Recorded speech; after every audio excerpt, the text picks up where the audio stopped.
Tarot has turned into a joke, and I'm going to tell you why it's funny. Well, first, historically, we know that it started off as a card game.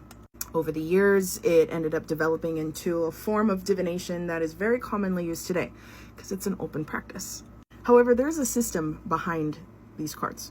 And much like petition paper, each card holds a unique insignia, which on its own carries its own unique energetic imprint. However, the interpretations of the energetic imprint is largely based off of the practitioner. Traditional tarot will have you understand that the Hierophant is a part of the major arcana storyline. And number 5, which is its number coordination, links to change. It is also important to note that the Hierophant is the high priest, which the high priest is symbolic for tradition, spiritual authority, and the transmission of knowledge from teacher to student. So when we look at this card as a whole, we understand that its symbolism is connected to change, freedom, adaptability, and the pursuit of knowledge. The uniqueness of using tarot cards is that every deck is different because of the imagery that's included with the nature of the insignia. This is my occult deck. It is connected to the Lesser Keys of Solomon. This is my brother Aureus. He is considered a great marquis.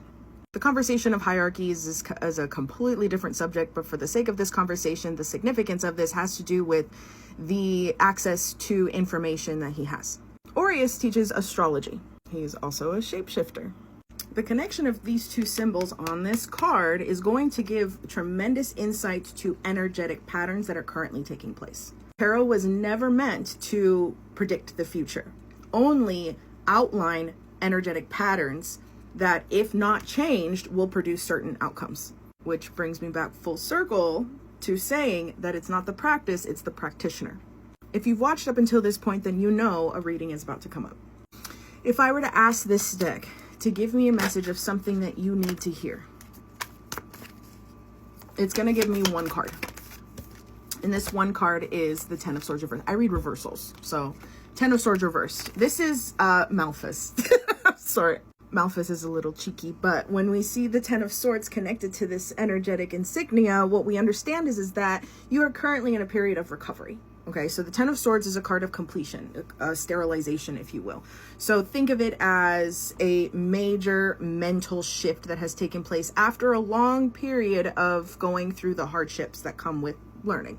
Now, the message for you is you have overcome the worst of it, but Malphas is asking you, now that you've learned, are you going to make any different decisions later so you don't repeat this problem again? Can I use this card to predict the future? Sure. But why? Because your nervous system is predictable.